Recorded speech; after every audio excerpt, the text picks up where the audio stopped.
Hello guys, this is your programming guru and today it is our lecture 6. And as I previously also said that if you have not watched my previous videos, then do watch those before watching this video, because you will not be able to understand anything if you have not watched my previous lectures. So first do watch those and after that come over here. And if you have not subscribed to my channel till now, then please first go and subscribe to my channel Programming Guru. So then comes a loop which is mostly used in all the programs, in professional as well as academic ones, the for loop, which is an entry control loop.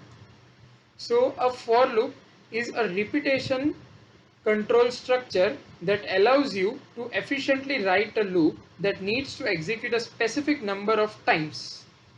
Over here it is, I have given syntax where in for you in brackets you need to give an initialization condition, and after that you need to give a condition for the for loop to run, and after that how you want the things to get added. Means over here you are initializing variables, over here you are checking the conditions, and over here you are adding the values to the variables, and after that here comes its body part.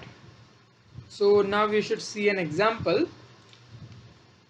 So this is a basic simple example where I have first given a variable like this, integer a, and after that simply I have just initialized its value, that is a equals to 1, that is it should start from a equals to 1, and after that I have given this condition to the for loop that you should check this condition whether a is less than or equals to 10. If a exceeds the value of 10, then this for loop will not get run. And it a plus plus, as I earlier taught also, that it will do work in this way: a is equals to a plus 1, or you can write this in other way also, means a plus plus. Okay, so here also I have written initialization, then condition, and then plus plus or minus minus. You can even do like this, minus minus, or you can even do a is equals to a plus 3, any value which you want to get added. Okay, so here I keep this only, and after that its body part will be printed, that is value of a will be printed. So this comes out to be the output 1 to 10. So now comes that how basically a for loop works, where I have taken this same code.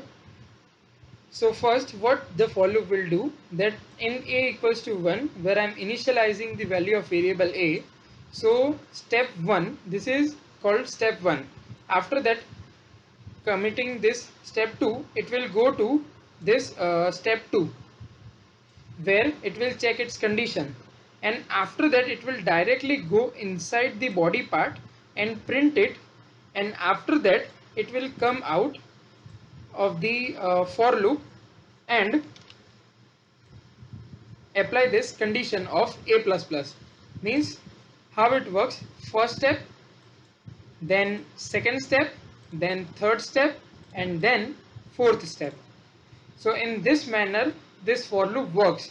It is very important to understand this thing, because when you will be doing all these things in a professional or academic way, you will require a lot of knowledge of these things, and I am going to give you nearly hundreds of practicals on this thing.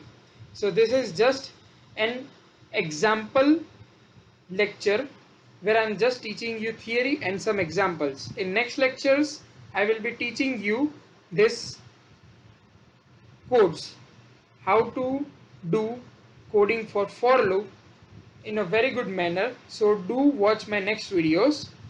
So I have explained all this theory over here, which I just explained over here.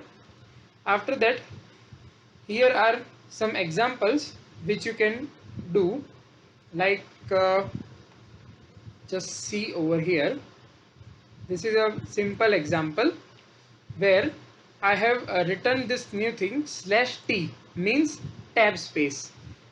I have earlier also spoken that slash n means it will tell the compiler to go into next line, and slash tab means that compiler should give a tab space before printing anything. Okay, so this was the new thing, and after that here you can see that for giving conditions where I have first declared two variables, initialized two variables, that is a and b, and after that I have given two conditions where I have used Anderson sign, means that value of a should be simultaneously less than or equals to 5, and also value of b should be less than or equals to 20 simultaneously. Then only this for loop should work, otherwise it should not work. Then comes our addition part, where we have just simply added a plus plus and b is equals to b plus 2, and after that I am just simply printing those values using slash n and slash t. After comes our next example, where I am using to print a star value, means I'm just printing simple stars. See, I am running this code over here. It will be printing in this manner. Wait a minute, I'm just showing you that how it will get printed. It will get printed in this manner. This comes in designing part. So here you can use for loops extensively for designing also. So, and next comes our example, where I have taken this from the user, where earlier I have just given values on my own, but here I have taken it from the user. That's only the difference in these codes. Then comes our nestings of the for loop, like how to include a for loop in a for loop. So remember point which is very important in future, that outer for loop is for rows. This is very important point, you must remember this thing, that outer for loop is for rows and inner for loop is for columns. Means that this outer for loop is for rows. For example, in a table as we have rows, so this outer for loop is for rows, and this inner for loop is for columns. As we have rows and columns in table, it is similar in that way only. Where for outer for loop I have written its statement, means its body part, and for inner for loop I have written its body part. So let's see an example for it, where over here, wait a minute, I will copy this in code blocks so that you can understand things in a better way.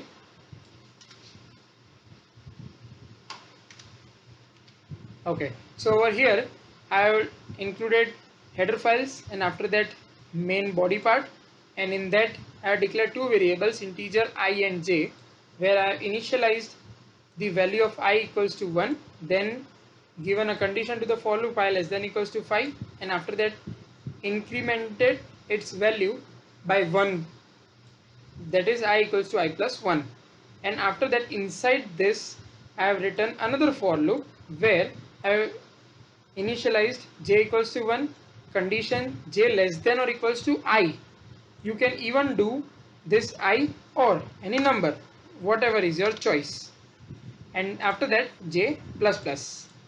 And here is, if we leave space before and after start, then in output it will leave some space.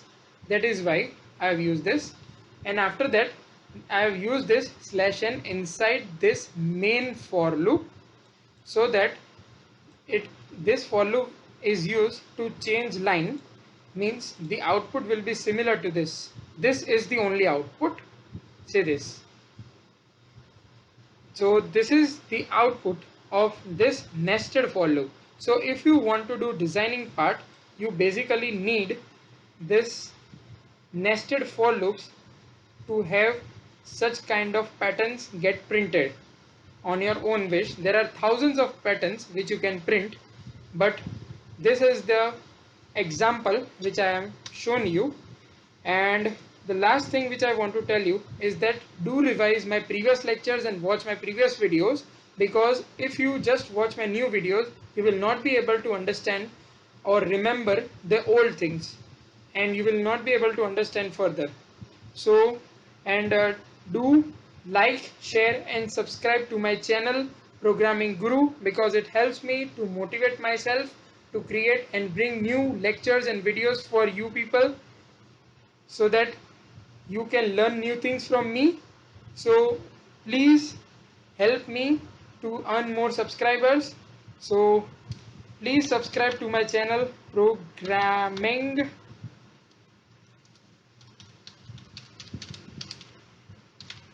Guru. Please subscribe to my channel Programming Guru. So thank you guys for watching my video, and do regularly check my videos, and for that you need to press subscribe button and a bell icon. So do not forget to press the subscribe button and bell icon.